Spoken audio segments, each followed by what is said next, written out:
वाले हैं। मैं आपको ये जो तरीका बता रहा हूँ बहुत ही सिंपल और बहुत ही आसानी के साथ बताने जा रहा हूँ। इससे पहले मैंने एक वीडियो बनाई थी कि प्राकृतिक संख्या किसे कहते हैं, परिमेय संख्या और परिमेय संख्या क्या होती हैं, ठीक है। उसको ज़रा अगर देख लेना, अगर उस वीडियो को देख लेते तो ये आपके लिए बहुत आसान हो जाएगा। प्लीज़ गाइस उस वीडियो को ज़रूर देखना, तो आपको ये चीज़ें बहुत ही आसानी के साथ समझ में आ जाएंगी, ठीक है। सो पहला जो क्वेश्चन है, √5 एक अपरिमेय संख्या सिद्ध कीजिए। चाहे √5 हो, √3 हो, √7 हो, √2 हो, कोई भी अभाज्य संख्या अंदर हो और उसके बाहर अंडर रूट लगा हो, तो जो नियम होता है वो सभी के लिए समान होता है, ठीक है। ये नहीं कि 2 के लिए अलग है तो 3 के लिए अलग होगा, ऐसा कुछ नहीं है। सो सबसे पहला क्वेश्चन हम कर रहे हैं, तो सिद्ध क्या करना है, √5 को एक अपरिमेय संख्या, तो हम उसका उल्टा मान लेंगे। माना √5 एक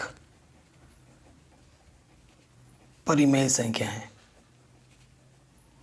अब इससे पहले वाले वीडियो में मैंने बता रखा है, आपको प्लेलिस्ट में मिल भी जाएगा अगर नहीं दिखा है तो। परिमेय संख्या क्या होती है, परिमेय संख्या √5 को हमने परिमेय संख्या माना है, तो परिमेय संख्या को हम P/Q के रूप में लिख सकते हैं, जहाँ पर Q का मान क्या नहीं होता, 0 नहीं होता, वह P और Q क्या होते हैं, सहअभाज्य,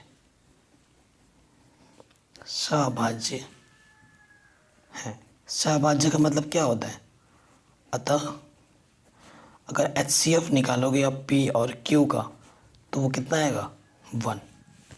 ये होता है सहअभाज्य का मतलब, ठीक है। अब ये चीज़ हो चुकी है। अब √5 के बट्टे में कुछ नहीं, तो एक लिख सकता हूँ मैं, 3 से गुणा कर दूंगा, P एक कम P, और इधर क्या हो जाएगा, √5Q, ठीक। अब नेक्स्ट स्टेप में क्या करना होता है, दोनों तरफ वर्ग,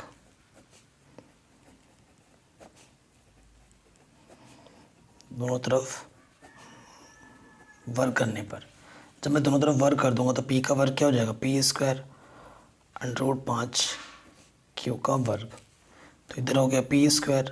√5 का वर्ग क्या, √5 का वर्ग क्या होता है, 5, अंडर हट जाता है, और इधर Q² का गुणांक क्या है, 5 है, तो Q² किससे कटेगा, P² किससे कटेगा, 5 से कटेगा, क्योंकि इसका गुणांक क्या है, 5, तो यही लिखना है यहाँ पर। चूँकि P² 5 से विभाजित है ना, क्योंकि 5 इसका गुणांक है तो 5 से विभाजित होगा, इसलिए P भी 5 से विभाजित होगा, ठीक है। क्यों, मैं आपको एग्जांपल दिखा रहा हूँ। अगर एक संख्या, मैंने एक संख्या ले ली, मैंने 9 3 से कटता है, ठीक है, तो 3 का अगर स्क्वायर रूट, 9 का स्क्वायर रूट क्या हो जाएगा, 3, तो 3 भी तो 3 से कटेगा। अगर 9 3 से कटता है तो इसका अंडर रूट भी तो 3 से कटेगा। P² अगर 5 से कटता है तो P भी किससे कटेगा, 5 से कटेगा, ठीक है। अब क्या नेक्स्ट स्टेप में ये प्रोसीजर है। अब क्या करना होता है, P को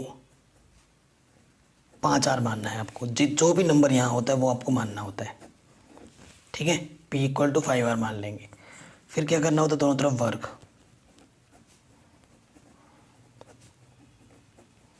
वर्ग करने पर, जब वर्ग कर दूंगा तो इधर क्या हो जाएगा, P², 5 का वर्ग क्या हो जाएगा, 25, R का वर्ग R², ठीक है। P² का मान समीकरण 1 से मैं यहाँ पर रख सकता हूँ, रख दूंगा। P² का मान रखने पर,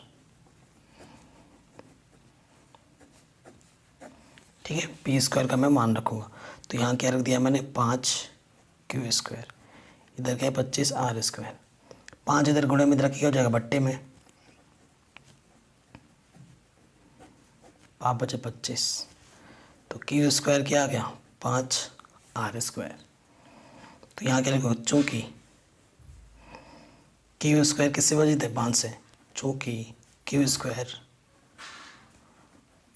5 से विभाजित है,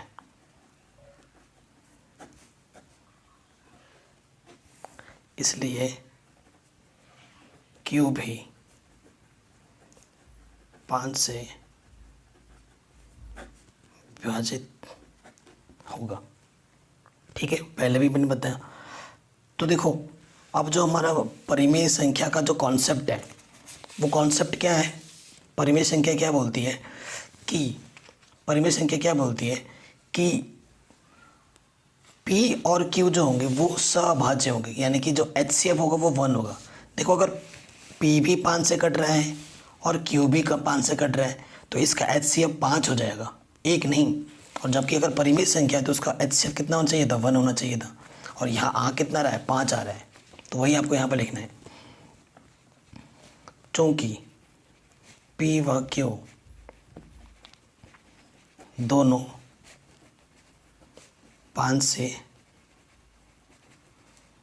विभाजित हैं, अतः HCF PQ एक नहीं है। अतः जो हमने माना था, हमारी अवधारणा क्या हो गई? विरोधाभास। अतः हमारी अवधारणा विरोधाभास प्रकट होती है।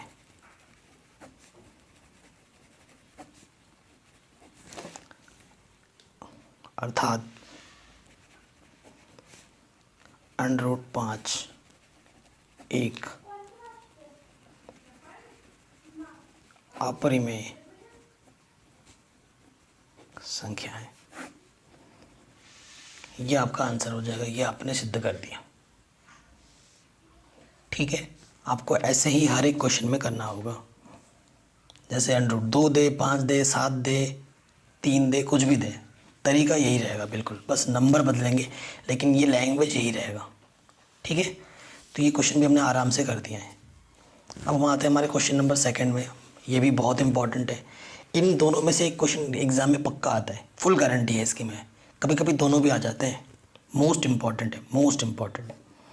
कह रहे सिद्ध कीजिए कि 3 + 2 √5 एक अपरिमेय संख्या है।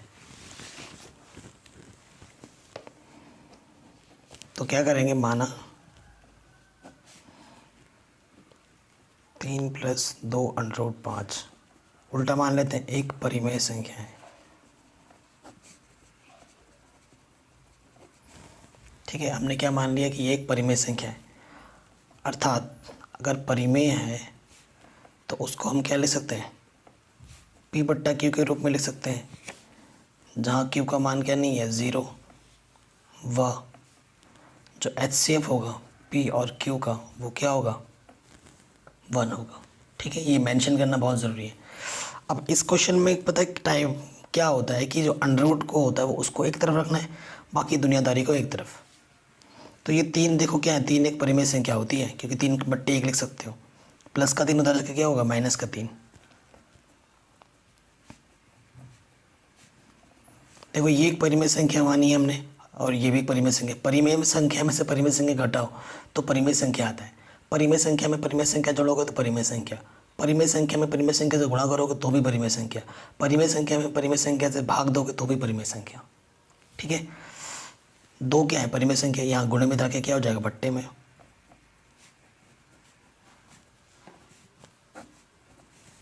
ठीक है, ये बट्टे में आ गया। अब देखो, ये पूरी क्या है? एक परिमेय संख्या, और हम जानते हैं ये क्या है? एक अपरिमेय संख्या। जस्ट अभी हमने प्रूफ किया था। ठीक है, इसे इक्वेशन नंबर 1 मान लो और इसे डब्बे में बंद कर देता हूँ मैं। ठीक है, अब मैं यहाँ लिखूँगा, चूँकि P/Q - 3 पूरे के बट्टे 2 एक परिमेय संख्या है, वह हम जानते हैं